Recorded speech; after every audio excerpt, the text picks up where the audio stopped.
آپ نے کبھی کسی پرندے کو غور سے بلندی سے نیچے کی طرف آتے ہوئے دیکھا ہو تو آپ نے دیکھا ہوگا کہ وہ اپنے پروں کو جو ہے وہ پیچھے کی طرف سمیٹ لیتے ہیں. تو اتنی باریکی سے اللہ سبحانہ و تعالیٰ نے یہاں پر ان کے اڑنے کا، ان کے پر پھیلانے اور سکیڑنے کا عمل بتایا. کیا سکھانے کے لیے؟ کہ تم پرندوں کی ذات میں غور و فکر کرو، اس میں تمہارے لیے بہت سے سبق ہیں. جب ان کو پر پھیلانے کی ضرورت ہوتی ہے وہ پر پھیلاتے ہیں، اور جب ان کو سمیٹنے کی ضرورت ہوتی ہے وہ سمیٹتے ہیں. اور یہ چیز ہے جو ان کو بیلنس رکھتی ہے، جو ان کو اعتدال میں رکھتی ہے، جو ان کو فضا میں ڈگمگانے نہیں دیتی، گرنے نہیں دیتی. ان کو پتہ ہے کب انہوں نے کیا کرنا ہے. یہی چیز ایک مومن کی زندگی کا ایک اہم رکن ہوتی ہے کہ وہ ہر چیز میں اعتدال سے کام لینے والا ہوتا ہے. اس کو پتہ ہوتا ہے کس ٹائم پہ اس نے کیا کام کرنا ہے اور کس ٹائم پر اس نے کون سا کام نہیں کرنا. تو جو انسان اپنے لمٹس پہچان لیتا ہے، اپنی زندگی کا مقصد جان لیتا ہے، اپنی زندگی کے تمام معاملات اور معمولات کو اعتدال میں لے آتا ہے، تو اس کی لائف بھی بیلنسڈ ہو جاتی ہے، اس کی لائف بھی پرسکون ہو جاتی ہے، اس پرندے کی طرح جو پر پھیلائے آسمان میں آرام سے ادھر ادھر اڑ رہا ہے. اور پھر آپ دیکھیں اللہ سبحانہ وتعالیٰ کیا کہتے ہیں، ما یمسکہن الا الرحمن، نہیں تھامتا انہیں مگر رحمان. کیسے اڑتے ہیں وہ؟ کون تھامے ہوئے ہیں ان کو؟ کیا اوپر سے کوئی رسی سے بندھے ہوئے ہیں جس کے ذریعے وہ ادھر ادھر جا رہے ہیں؟ یہ بغیر سہاروں کے، یہ بغیر کسی اور قوت کے، یہ صرف اور صرف اللہ سبحانہ وتعالیٰ کی ذات ہے جو ان کو فضا میں ایسے تھامے ہوئے ہے. میں اور آپ اگر اس کی نقل کرنا چاہیں، اپنے بازو پھڑ پھڑا کے اوپر اڑنا چاہیں، ہم نہیں کر سکتے، ہم بالکل بھی نہیں کر سکتے. لیکن اللہ سبحانہ وتعالیٰ نے پرندوں کو اس طریقے سے ڈیزائن کیا، ان کو اس طریقے سے بنایا، اور پھر ان کے اندر یہ چیز رکھی کہ انہوں نے اڑنا ہے، اور اڑتے ہوئے انہوں نے ڈرنا نہیں ہے، انہوں نے اس طرح سے جو ہے وہ سارا یہ عمل کرنا ہے. تو ان کو پھر اللہ ہی تھامتا ہے. تو وہ رب جو آسمان اور زمین کے درمیان معلق مخلوق سے غافل نہیں ہے، تو وہ ہم سے کیسے غافل ہو سکتا ہے؟ کیا فرماتا ہے، اِنَّهُ بِكُلِّ شَيْءٍ بَصِيرٌ، بے شک وہ ہر چیز کو خوب دیکھنے والا ہے. اب یہاں پر وہ کہہ سکتا تھا کہ بے شک وہ پرندوں کو خوب دیکھنے والا ہے، کیونکہ پرندوں کی بات آ رہی ہے، لیکن یہاں وہ کہہ رہا ہے کہ ہر چیز کو خوب دیکھنے والا ہے. اگر انسان کو لگتا ہے کہ اللہ سبحانہ وتعالیٰ اس کے حال کو نہیں دیکھ رہا، اس کے غم کی شدت کو نہیں پہچان رہا، ہوتا نا بعض اوقات کچھ چاہیے ہوتا ہے ہمیں، کچھ دعائیں ہوتی ہیں جو بڑی شدت سے ہم مانگ رہے ہوتے ہیں، لیکن ہم ظاہری طور پہ اور وقتی طور پہ اس کا کوئی رزلٹ نہیں دیکھ پا رہے ہوتے، یا حالات ویسے نہیں ہو رہے ہوتے جیسے ہم چاہ رہے ہیں. ہمیں ایسا لگتا ہے جیسے ہم زمین اور آسمان میں بالکل معلق ہو کے رہ گئے ہیں، نہ آگے کا کچھ پتہ، نہ پیچھے کی کوئی ٹینشن، حال میں جو ہے ہمارا حال بدحال ہے. تو یہ ساری چیزیں جب انسان کی زندگی میں آتی ہیں اور وہ خود کو بڑا تنہا محسوس کرتا ہے اور اس کو سمجھ نہیں آتی کہ وہ کیا کرے، کہاں جائے، کبھی لوگ پریشر لگا رہے ہیں اور کبھی معاشرہ اس طرف دھکیل رہا ہے اور کبھی کیا ٹینشن دی جا رہی ہے، تو اللہ سبحانہ و تعالیٰ کیا فرما رہے ہیں، ما یمسکہن الا الرحمن، وہ رب تو پرندوں کو بھی تھامنے والا ہے. جب وہ آسمانوں میں اڑ رہے ہیں تو وہ ہمیں کیسے نہیں تھامے گا، وہ ہم سے کیسے غافل ہو سکتا ہے؟ تو ہر چیز کو دیکھ رہا ہے. آپ کبھی ہاتھ پھیلاتے ہیں اس کے آگے دعا کے لیے، پھر کبھی آپ ہاتھ سمیٹ لیتے ہیں، پھر کبھی امید جاگتی ہے تو پھر ہاتھ پھیلاتے ہیں، آنسو بہاتے ہیں، گر گراتے ہیں، دعائیں مانگتے ہیں، اور پھر انہی ہاتھوں کو سمیٹتے ہوئے اپنے آنسو صاف کرتے ہیں، اور پھر اللہ سبحانہ و تعالیٰ سے ایک امید رکھتے ہیں، یقین رکھتے ہیں کہ وہ رب تعالیٰ جو ہے وہ جلد آپ کی دعاؤں کا جواب دے گا. تو ایسے سب کے لیے، ایسے ہر انسان کے لیے، ما یمسکہن الا الرحمن انہ بکل شیء بصیر، کہ اللہ سبحانہ و تعالیٰ کی ذات تھامے گی. اس نے ابھی بھی تھاما ہوا ہے. وہ جو حالات آج ہمیں لگ رہا ہے کہ ہمارے لیے اچھے نہیں ہیں، یا وہ چیزیں، وہ واقعات جو مجھے ناگوار گزر رہے ہیں اپنی زندگی میں، اللہ سبحانہ و تعالیٰ اگر ان کو میرے لیے اسی طرح سے پلان کر رہا ہے تو اس میں بہت بڑی حکمت ہے. عسیٰ ان تکرہوا شیئا فہو خیر لکم. تو ان ساری چیزوں میں ہمیں حکمت تلاش کرنے کی ضرورت ہے. کیونکہ انہو بکل شیء بصیر، وہ دیکھ کے غافل نہیں ہوتا، وہ دیکھ کے اندیکھا نہیں کر دیتا، وہ سب دیکھ رہا ہے، بس وہ خاموشی سے سب پلان کر رہا ہے۔ تو ہمیں اس رب پہ ایسا یقین ہونا چاہیے جیسے ایک پرندے کو ہوتا ہے کہ جب میں اڑوں گا تو میں گروں گا نہیں۔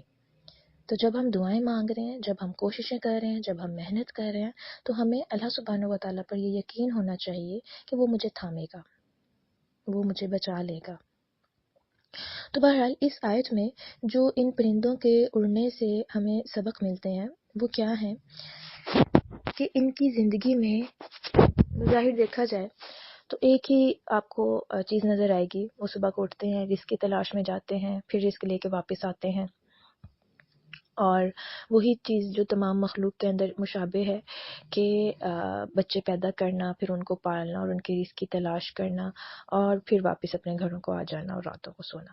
تو اللہ سبحانہ و تعالیٰ نے ان مخلوقات کے ذریعے ہمیں یہ ذمہ داریاں ضرور سکھائی ہیں، لیکن ایک بہت بڑی جو چیز ہمیں سکھائی گئی وہ کیا ہے کہ ہر دم اللہ پر بھروسہ، ہر دم اللہ سبحانہ و تعالیٰ کی اطاعت، کوئی حد سے تجاوز نہیں، کوئی اللہ سبحانہ و تعالیٰ کی نافرمانی نہیں، کوئی اپنی لمٹس سے نکل کر کام نہیں کرنا۔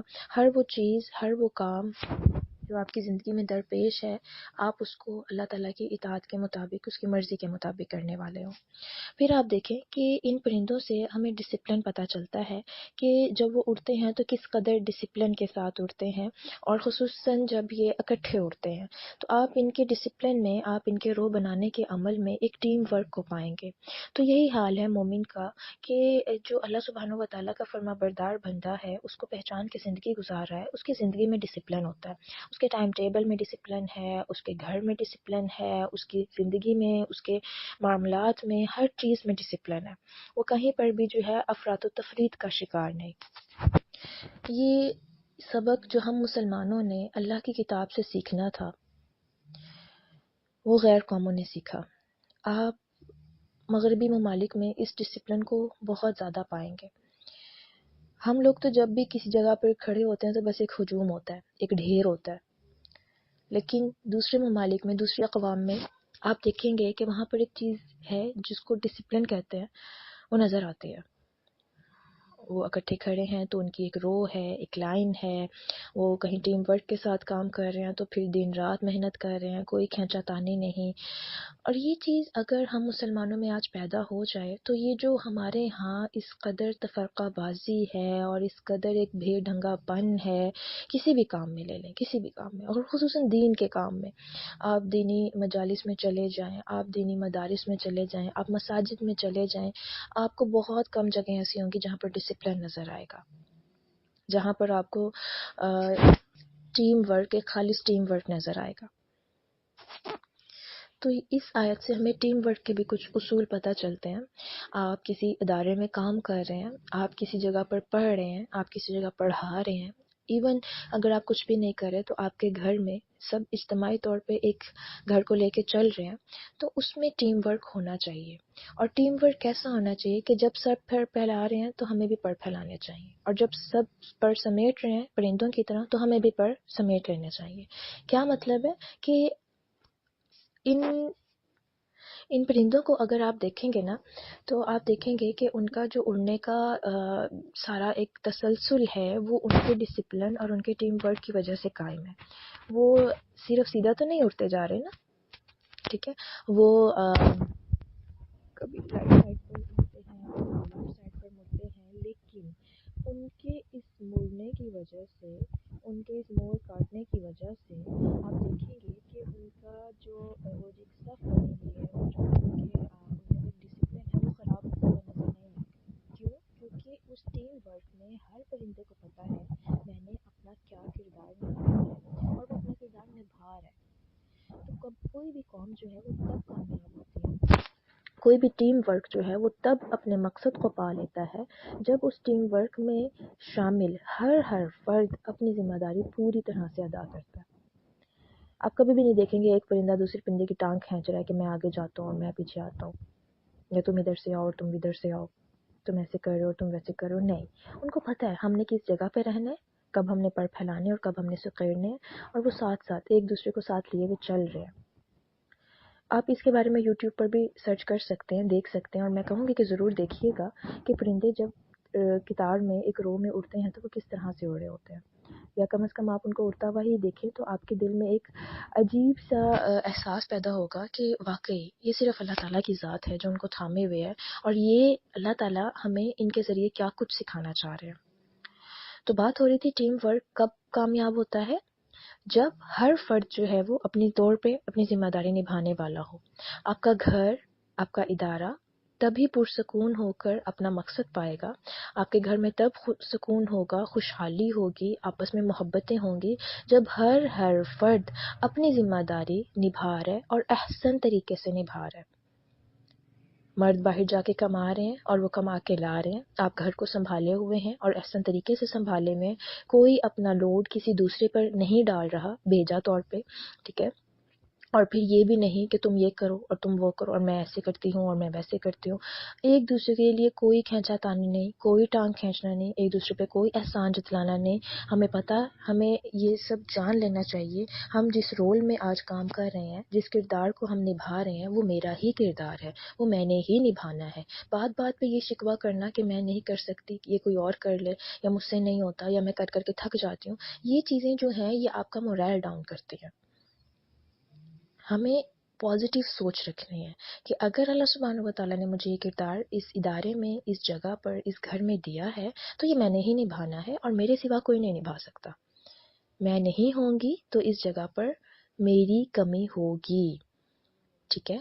تو بجائے اس کے کہ ہم نیگیٹو اپروچ رکھیں، ہمیں ان ذمہ داریوں کو ایک پازیٹیو وے میں دیکھنا ہے اور ان کو احسن طریقے سے نبھانا ہے اگر ہم چاہتے ہیں کہ ہم اجتماعی طور پر جو ہے وہ کامیاب ہو جائیں۔ اور پھر آپ دیکھیں، شاعر مشرق اقبال نے مومن کو شاہین سے تشبیہ دی ہے۔ آپ کو پتہ ہے شاہین جو ہے وہ ایک بلند عزم رکھنے والا پرندہ ہے اور بہت وسیع النظر، اور وہ نیچے نیچے نہیں اڑتا، وہ بہت اونچائی پہ اڑتا ہے اور اس کی پرواز بہت بلند ہوتی ہے۔ تو آپ دیکھیں کہ کیوں مومن کو اس کے ساتھ تشبیہ دی کہ مومن بھی ایسا ہی ہوتا ہے، مومن بھی جو ہے وہ وسیع النظر ہوتا ہے، اس کا بلند اڑنا، اس کی بلند پرواز جو ہے وہ اس کے ایک گول کو جو ہے وہ دکھاتی ہے۔ مومن کی زندگی بھی ایسے ہی ہے، مومن کی پرواز بھی بلند ہوتی ہے، مومن کے مقاصد بھی بلند ہوتے ہیں اور اس کے گولز بھی بلند ہوتے ہیں۔ وہ عام لوگوں کی طرح نہیں جیتا، اس کے لیے زندگی کا مقصد صرف کھانا پینا، سونا جاگنا، بچے پیدا کرنا، شادی بیاہ اور پھر یہ سب کر کے مر جانا صرف یہ نہیں ہوتا، کیونکہ یہ تو زندگی کی ضروریات ہیں، ساتھ ساتھ چلتی ہیں، لیکن مومن کی زندگی اس سے بڑے مقاصد رکھتے ہیں۔ مومن کے پر اس کا ایمان، اس کا عزم، اس کے ارادے ہوتے ہیں، اور اس کی نظر کس چیز پر ہوتی ہے؟ اللہ سبحانہ و تعالیٰ کی رضا پر۔ وہ جیسے ایک شعر بھی ہے نا، میری زندگی کا مقصد تیرے دین کی سرفرازی، میں اسی لیے مسلمان، میں اسی لیے نمازی۔ تو مسلمان ہونا یا نمازی ہونا یہ چیزیں ضرورت ہیں، لیکن یہ ایک بڑے مشن کے لیے ضرورت ہے، تیرے دین کی سربلندی۔ تو مومن اس مقصد کے ساتھ زندگی میں لگا ہوا ہے، اس دنیا میں جی رہا ہے کہ اس نے اپنے رب کو پانا ہے، اس کی معرفت کو حاصل کرنا ہے، اس کی مرضی کے مطابق زندگی گزارنی ہے، اور صرف خود تک نہیں، اس نے اس دین کو دوسروں تک بھی لے کر جانا ہے۔ اس کے اوپر یہ ذمہ داری بحیثیت امت مسلمہ ڈال دی گئی ہے کہ اس نے اس دین کو دوسروں تک پہنچانا ہے۔ تو یہ پرندے ہمیں بہت سے سبق دیتے ہیں، اور سب سے بڑا سبق یہ کہ یہ بھی مومن ہے، یہ بھی اللہ کے فرما بردار ہیں۔ تو مجھے اور آپ کو بھی مومن بننے کی کوشش اور خواہش رکھنی ہے انشاءاللہ۔ پھر اللہ تعالیٰ فرماتے ہیں امن ھذا الذی ھو جند لکم ینصرکم من دون الرحمن ان الکافرون الا فی غرور۔ امن یا کون ہے، ھذا وہ جو، الذی ھذا وہ، الذی جو، ہوا وہ، جندن لشکر ہو، لکم تمہارا، ینصرکم وہ مدد کرے تمہاری، من دونی سوائے، الرحمن رحمان کے، ان نہیں، الکافرون کافر، الا مگر، فی غرور دھوکے میں۔ اب اللہ سبحانہ و تعالیٰ یہاں پر کافروں کو ایک طرح سے خبردار کر رہے ہیں کہ کیا تم زمین میں، کیا تم آسمان میں، کیا تم ہر طرف پھیلی ہوئی اللہ سبحانہ و تعالیٰ کی بادشاہت کو نہیں دیکھتے؟ پھر تمہیں کیا لگتا ہے کہ تمہیں کون اللہ سے بچا سکتا ہے؟ اللہ تعالیٰ فرماتے ہیں یا کون ہے وہ لشکر جو تمہاری مدد کرے اللہ کے سوا یا اللہ کے مقابلے میں؟ کافر تو صرف دھوکے میں جی رہے ہیں. یعنی اللہ کے سوا تم نے کون سی آرمی بنا رکھی ہے؟ اللہ کے سوا تم نے کون سی ایسی قوتیں، ایسی کون سی سپر پاورز کو اکٹھا کیا ہوا ہے جو تمہیں لگتا ہے کہ تمہیں ہر چیز سے بچا لے گی؟ تم نے کن قوتوں پر بھروسہ کیا ہوا ہے؟ تمہیں لگتا ہے تمہاری نفری، تمہیں لگتا ہے کہ تمہارا مالدار ہونا، تمہارا آرمیز رکھنا، تمہارا طاقتور ہونا، تمہارا سپر پاور ہونا تمہیں رب سے بچا لے گا؟ آپ دیکھیں کہ کوئی بھی ملک جتنا بھی آگے چلا جائے، ترقیاتی لحاظ سے، مالی لحاظ سے سپر پاور بن جائے، جب اللہ سبحانہ و تعالیٰ کی طرف سے کوئی فیصلہ ہو جاتا ہے عذاب کا، تو ساری آرمیاں، ساری سپر پاور، سارا کچھ دھرے کا دھرا رہ جاتا ہے. وہ آرمیز خود بھی نہیں بچتے. تو اللہ کہہ رہا ہے کہ تمہارا کوئی بھی لشکر تمہیں اللہ سے نہیں بچا سکتا. اگر آج ہم پوری دنیا پر ایک نظر دوڑائیں تو جو ممالک ایٹمی پاورز ہیں یا ایٹمی طاقت ہیں، تو ان کو کس چیز پر بڑا مان ہے؟ اپنے ایٹمی طاقت ہونے پر. لیکن وہ اللہ سبحانہ و تعالیٰ کے مقابلے میں کچھ بھی مدد نہیں کر سکتی. اللہ کہہ رہے ہیں کافر تو صرف دھوکے میں جی رہے ہیں. یہ ایک بہت بڑا دھوکہ ہوتا ہے کہ انسان اپنے مال اور اسباب پر بھروسہ کیے رکھے اور اسے لگے کہ ہاں میرے پاس اتنا ہے، میں کر لوں گا، کچھ نہیں ہوگا، سب ہو جائے گا، میرے پاس بہت ہے، میں بہت محنت کرنے والا ہوں، میں بہت کمانے والا ہوں، میرے پاس بہت بینک بیلنس ہے، میرے پاس مال و دولت ہے، جائیداد ہے، سب ہو جائے گا، سب کر لوں گا میں. لیکن جب اللہ سبحانہ و تعالیٰ کا کوئی فیصلہ آتا ہے تو یہ ساری کی ساری چیزیں، یہ سارے کے سارے اسباب وہیں کے وہیں رہ جاتے ہیں. آج حالات ہمارے سامنے ہیں. ان الکافرون الا فی غرور. دھوکے میں تو کافر رہتے ہیں. مومن اس چیز کے دھوکے میں نہیں رہتا کہ میرے پاس مال ہے تو میرا مال مجھے بچا لے گا، میرے پاس جوانی ہے تو جوانی میں بہت کچھ کر لوں گا، میرے پاس علم ہے تو میرا علم مجھے بچا لے گا. مومن اللہ سبحانہ و تعالیٰ کی دی ہوئی نعمتوں کو یوز تو کرتا ہے لیکن ان پہ ویسا بھروسہ نہیں کرتا کہ گویا یہی سب کچھ ہے. تو یہاں پر میرے اور آپ کے سوچنے کے لیے ایک پوائنٹ ہے کہ کیا میں اپنے اسباب پر تو بھروسہ نہیں کیے ہوئی؟ کیونکہ توکل نام کس چیز کا ہے کہ آپ اسباب استعمال کریں لیکن آپ کا بھروسہ اپنی محنت اور اسباب سے زیادہ اس رب کی ذات پر ہو. ان پرندوں کی طرح جو صبح کو نکلتے ہیں، خالی پیٹ جاتے ہیں اور ان کو کچھ نہیں پتا ہوتا کہ انہوں نے کہاں جانا ہے، لیکن رب تعالیٰ ان کو شام سے پہلے بھرے ہوئے پیٹ کے ساتھ بھیجتا ہے. تو ان الکافرون الا فی غرور، تو نہیں ہے کافر مگر دھوکے میں. اور سورۃ آل عمران میں بھی اللہ سبحانہ وتعالیٰ کیا فرماتے ہیں کہ کافروں کا ان شہروں میں چلنا پھرنا تمہیں ہرگز دھوکے میں نہ ڈالے. کبھی بھی ان سے مروب مت ہو کہ ان کی لائف بڑی جو ہے وہ ویل سیٹلڈ ہے اور وہاں پر جو ہے ان کو ہر طرح کی سہولت مہیا ہے اور وہاں پر جو ہے وہ عیش و عشرت کی زندگی گزارے. اللہ تعالیٰ کہتے ہیں ان کا چلنا پھرنا، ان کا شہروں میں آنا جانا، ان کے ورڈ ٹورڈز تمہیں دھوکے میں نہ ڈالے. یہ تو دنیا کی زندگی ہے، اور دنیا کی زندگی کیا ہے؟ فانی. وَمَا الْحَيَاةُ الدُّنْيَا إِلَّا لَهْوٌ وَلَعِبٌ. یہ تو صرف ایک کھیل تماشا ہے اور اصل چیز تو آخرت ہے. پھر اللہ تعالیٰ فرماتے ہیں امن ھذا الذی یرزقکم ان امسک رزقہ بل لجوا فی عتو ونفور. امن، یا کون ہے، ھذا وہ، الذی جو، یرزقکم رزق دے گا تمہیں، ان اگر امسک وہ روک لے، رزقہ اپنا رزق، بلکہ لجو وہ اڑے ہوئے ہیں، فی عتو سرکشی میں، ونفور بڑی دکھنے میں. اللہ تعالیٰ کہہ رہے ہیں کہ اگر اللہ رزق روک دے لوگوں کا تو اللہ کے سوا اور کون ہے جو رزق دے. رزق کی ساری کنجیاں تو صرف اور صرف اس رب کے ہاتھ میں ہیں. آپ دیکھیں رزق وہ چیز ہے جس کے اوپر ہم میں سے ہر انسان کی زندگی کا انحصار ہے. رزق کی وسعت ہے تو ہم خوش ہو جاتے ہیں، رزق کی تنگی ہے تو ہمارے لیے زندگی بڑی کٹھن ہو جاتی ہے۔ رزق ایسی چیز ہے جس کو اللہ تعالیٰ نے ہر انسان کے ساتھ جوڑ دیا ہے، جس کی ضرورت کو ہر انسان کی ضرورت بنا دیا گیا ہے۔ لیکن اس سب چیز کا مقصد کیا ہے کہ انسان اللہ تعالیٰ کو ہی رازق سمجھے۔ وہ بڑھاتا ہے تو یہ اس کی مشیت ہے، وہ تنگ کرتا ہے یہ بھی اس کی مرضی ہے، وہ بالکل روک لیتا ہے تو انسان کچھ نہیں کر سکتا۔ رزق کی کنجیاں صرف اس کے ہاتھ میں ہیں، مگر لوگ اسے چھوڑ کر اوروں سے توقعات رکھے ہوئے ہوتے ہیں، اوروں کو دیکھ رہے ہوتے ہیں، رزق کے معاملے میں اوروں کے سامنے ہاتھ پھیلا رہے ہوتے ہیں، اوروں کے در پہ جھک رہے ہوتے ہیں۔ تو اللہ تعالیٰ کیا فرماتے ہیں؟ فَابْتَغُوا عِندَ اللَّهِ الرِّزْقَ، رزق تو تم اللہ کے پاس تلاش کرو۔ کیسے اللہ کے پاس تلاش کیا جائے؟ اس میں کچھ چیزیں ہیں۔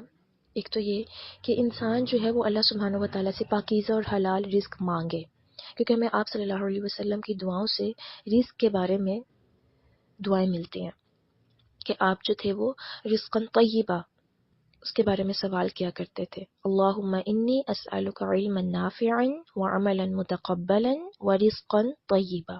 تو رزق کا سوال کرنا اللہ سبحانہ و تعالیٰ کے ہاں یہ پسندیدہ ہے، یہ سنت ہے اور یہ کرنا چاہیے۔